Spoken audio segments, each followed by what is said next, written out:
got special work to do here, you and me.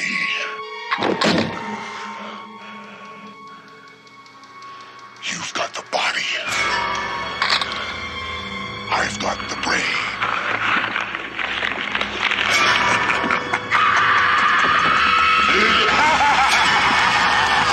Hey guys, it's Steaks Off here from the Off the Grill podcast. Come on in. We're talking horror. That gets more ridiculous and outlandish every week.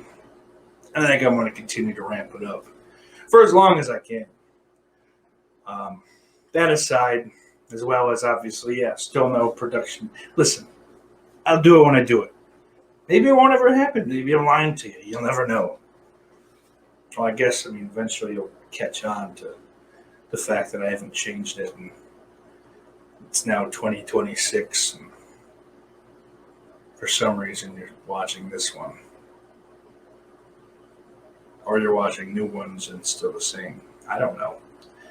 I'm lost. Let's move on. Today we're going to talk about a movie, being as it is the last day of Pride Month here in 2021. Not 2026 where you're watching this, I guess. But that being A Nightmare on Elm Street 2, Freddy's Revenge. Which certainly isn't my favorite entry into the series. We already talked about that one. Take a look in the archives. But it's one I do like. I enjoy more than several other entries, mainly the later ones. This may very well be Freddy at his scariest. But, Freddy's Revenge debuted, hit the old silver screen, as it were, on November 1st, 1985, with a budget of $3 million. But it knocked the old ball out of the park, so to speak. It made $30 million in the U.S. at the box office. But, obviously, I mentioned Pride Month with this movie. Obviously, it's kind of gained a cult following, especially in the gay community. And is that the term we're supposed to use? Please don't give me shit about that, okay? I try my best, Oh boy, this one's already making me nervous, but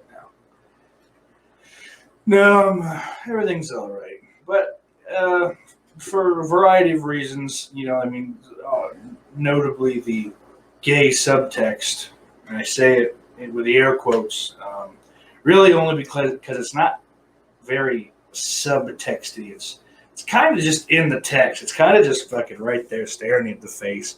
There's videos and articles kind of pointing out all of the different ways in which this kind of is, what are they, gay coded, I think.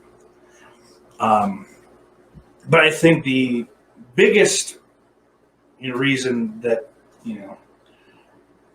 that kind of stigma's not the right word, that label, I guess, exists is, the main character, Mark Patton, is the lead protagonist in this movie. He plays Jesse Walsh. And he's kind of noted for being the first and really to date the only, at least in like a kind of a mainstream, as much as you can call it, mainstream horror movie, the first male scream queen. But we'll get to that in just a moment. I figured I'm going to try to structure these a little better from here on out. So, I guess we'll go over, the good and then some of the bad. Then we'll finish up again with the MVP of the movie, as well as what I feel is the kill or death, of the movie as well. So let's start with the good.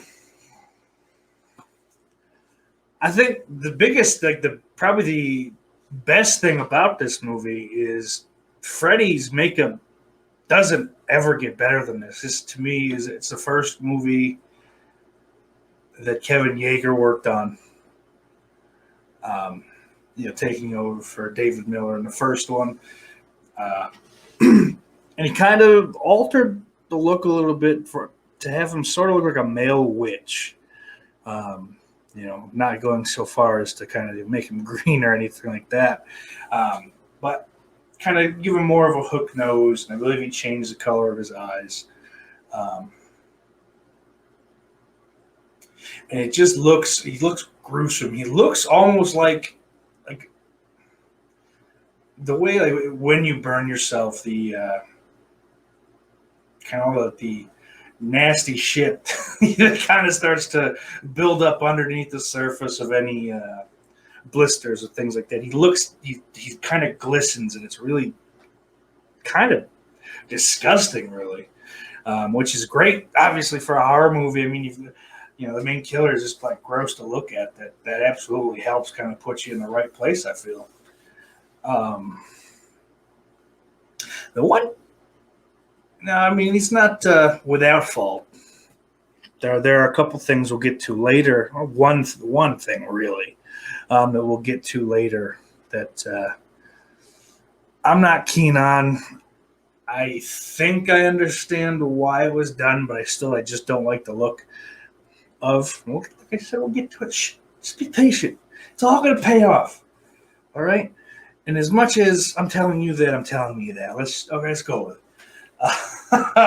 The atmosphere of the movie, it feels like it's 1,000 goddamn degrees for pretty much the whole movie. I mean, they go so far as to like kind of show a lot of the things in Jesse's room being melted, but even in scenes where that's not the case, like everyone's sweating and it's hot, and that classic scene with the pet bird, Klug Gulliger's soaked in sweat, and even the mom, I could have done a research and grabbed her name for this, but I didn't. Mrs. Walsh, we'll call her. Even she's complaining about the heat and the sister. They did a terrific job with that, and especially once the pool scene kind of it only kind of it reaches a crescendo, I think, just after the pool scene. Kind of in the climax. Which, hey, what better way to kind of have that reach its conclusion than right as the movie concludes, huh? I think another positive to this movie would be the lead antagonist, Jesse Walsh, played by Mark Patton. As I said, and him being the first kind of male scream queen. Ooh, hear that? Listen, folks, I'm not going to edit this to death. Make fun of me, please, in the comments below. Roast me. Not too hard. I'm sweet and delicate. But it adds an interesting dynamic because, I mean, generally, you have the female is kind of the damsel in distress role. Kind of needs a big man to save her. I mean, even though horror does usually have a final girl that is able to overcome, whatever evil is threatening her. And it kind of turns out that that's not really the case here. It is almost kind of like a classic, more of an action movie where there is, the damsel in distress. It's just it's a little gender swap. Isn't that fun? But I mean, to that end, as far as Mark Patton goes, he put out a documentary a few years ago called Scream Queen, My Nightmare on Elm Street. And it's very terrific. It goes into a lot more than just this movie. It goes into a lot of the resentment he had over being in this movie and the way that everyone kind of denied that there was a gay subtext written in. David Chaskin, for years and years, denied that was put there at all, and that it was all kind of because Mark was a gay man that it looked that way. And years and years later, he finally admitted that that wasn't the case, and that he had tried to write it as subtext, but seeing as he's kind of a shitty writer and shitty human being, it turns out it was just there, kind of staring you in the face, like I said earlier. But absolutely go out and watch that as well. If you haven't seen this movie for some reason, go see it for sure. I mean, Nightmare on Elm Street series is my favorite series. Anyone that knows me knows that. But if you're new, welcome. A little sauce fact. Um, but I mean, if there's a damsel in distress, there's kind of got to be that big action hero. It's not. Now, she's not much of an action hero. She's in the vein of a Schwarzenegger, but she's very, very much a strong female character. Talking about Lisa Weber, played by the gorgeous Kim Myers.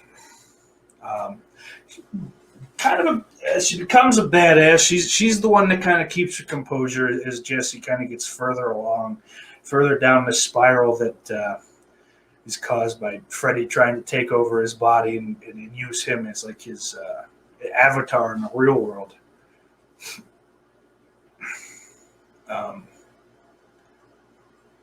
And it's interesting. This movie is so unique in so many ways, and that's another one of them. That the dichotomy, the reversal of roles between what generally is supposed to be the male lead and the kind of the female final girl, so to speak. Another positive, which he's a positive in anything I've ever seen him in. He's one of my favorite people on this planet. You guessed it, Clu Gulager plays Ken Walsh, Jesse's father. He's kind of a cantankerous old man, like years before his time. It's a goddamn cherry bomb. Jesus, Jesse, what the fuck? He's got a teenage son. I guess he's probably in his 40s. I don't know. People used to look a lot older at certain ages than they do now, the same age. But he's just, and I feel, it's another one of those things that he gets more cantankerous and cranky. The further along the movie goes, and, granted that is kind of to what he deems, his son kind of having a freak out, and, he suspects him of doing drugs and saying that he needs a, methadone clinic and a good swift kick in the ass. But, he steals every scene he's in, and luckily he survived that run-in with the parakeet. It would have been tragic if he had made his end in this movie. So let's hit with the bad. So we'll start, right away. Now, this one I'm not sure is really bad or good. It just kind of struck me weird, and it goes to it lends itself to sort of that. The queer coding. I think I said gay coding earlier. Queer coding, I think, is the actual term. That breakfast scene early on in the movie, where Ken Walsh, he's awfully interested in like an overprotective way about Lisa. Who's Lisa? Wait a minute, what's going on here? Sort of thing, and it comes off very much like. Initially, that scene was written with the lead protagonist being a female. It's very much something you see like, oh, who's this boy? Or what do you do? Not my girl kind of, sort of thing. It caught me weird the last time I watched it here. To kind of make notes for this fun little video we're doing. But now let's get into something that I really didn't like. And it goes along with the makeup being such a good thing. Him looking so disgusting and kind of slimy or whatever you want to call it, whatever adjective you want to use.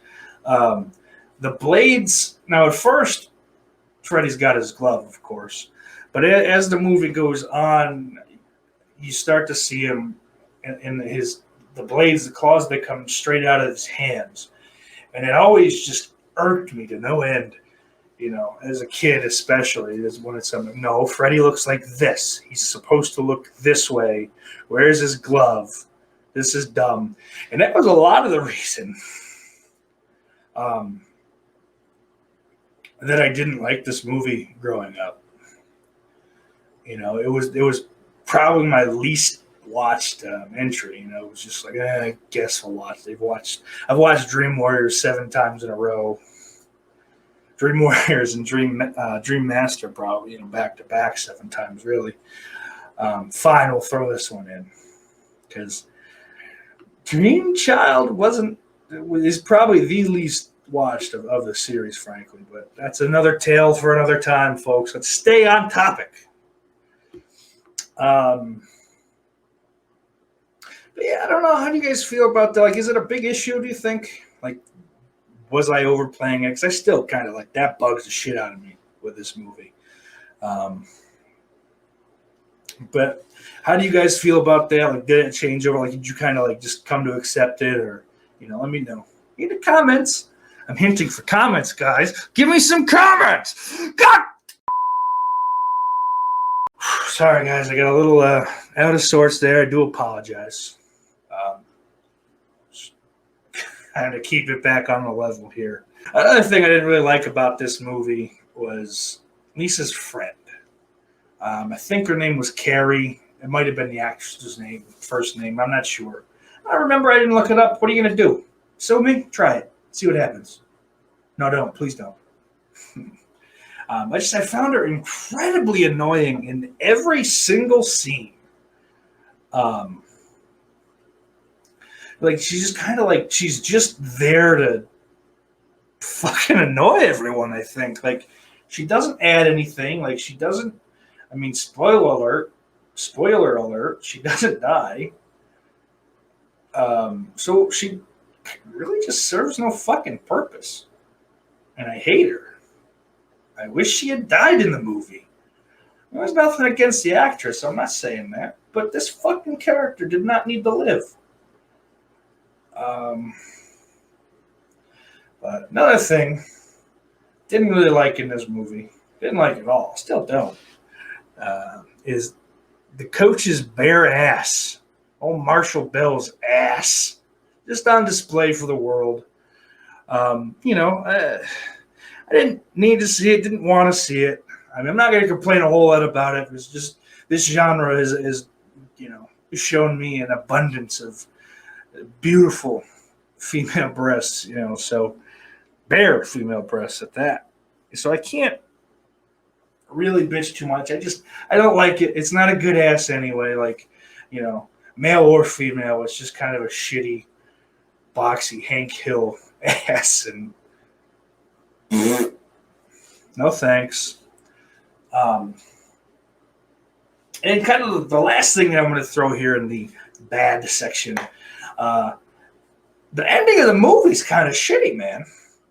It kind of just, you have the big climax, the kind of the fucking fight scene, if you want to call it that. There's no fighting that really takes place, but that whole kind of set piece and the melting Freddy, which is visually incredible. The effects work on this movie is great too. I should have put that back there, but I didn't.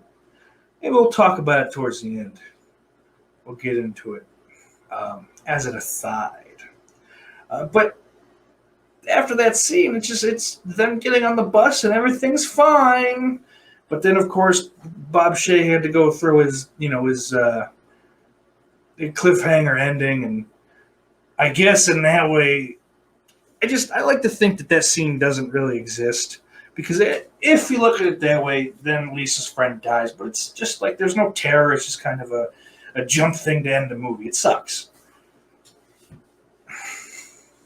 What do you guys think about that? Tell me about that. What do you am I wrong to think that it's a shitty ending, and two, that it just kind of shouldn't be, it should just be ignored, if anything. And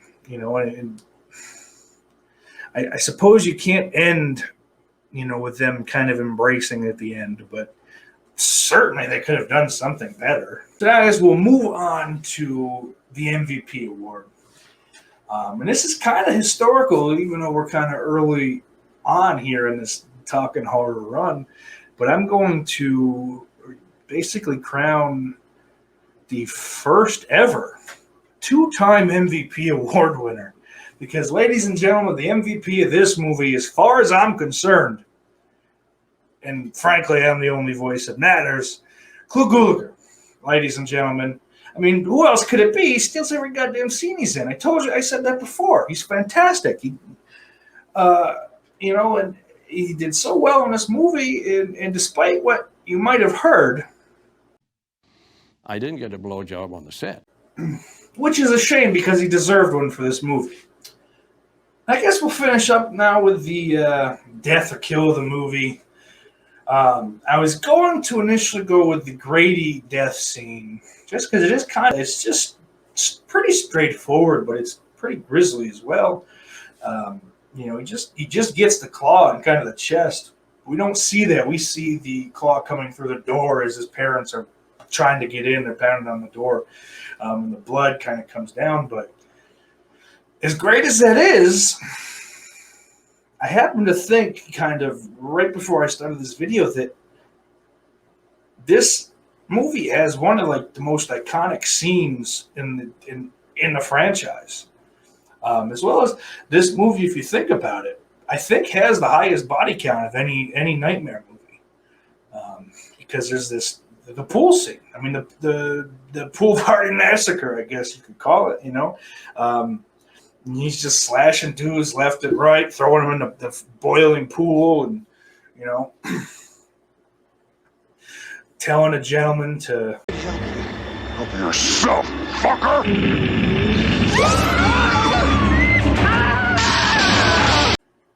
Before proclaiming that You are all my children now. and it's as much as maybe it doesn't make sense from a canon standpoint, like Freddy's in real life, whatever, or in the real world. He's in real life. What a child I am. As much as it doesn't make sense that he's in the real world, it's fine. I like the scene kind of just as a standalone thing. I really enjoy it. I think it's cool. He's sinister. And the way he looks back at the father after he comes out, comes running out with the shotgun. Like I said, I think this is Freddy at his scariest. At worst, it's a tie for, it's a tie for first with the original. But I would tip the scales in this movie's favor. For a lot of reasons, this scene and the scene we opened up with, you've got the body, I've got the brain. But that's kind of my, we've been talking horror, I guess you could say. But I'm done talking horror from now. I mean, I want to get your kind of opinions down below. What'd you think of this movie? I mean, has it changed? Has your opinion changed over time? Who is your MVP? What's your kill of the movie? Let me know in the comments down below.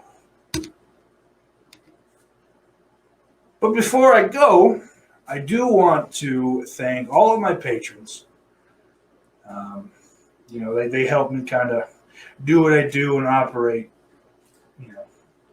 the way I do. But anyway, Hayes and Ed Devon Graham, Christian Hannah Horror, S'mores Indoors, Nick Britza, Jada Stingray, Jess Graham, Cornelius Collection, Orc145626, Daniel Shine, Lauren Dixon, and Mr. Bombastic. And if you want to be a patron and get early access to all of my Talkin' Horror and OTG food review videos, as well as access to any secret streams that I do, the Secret Sauce episodes, there are currently 5 up there, as well as a kind of a bonus podcast. It'll be audio only.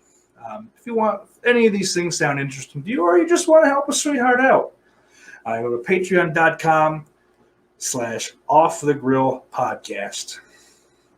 But that'll do it for me this time, guys. Thank you for watching, and as always, I just loves you.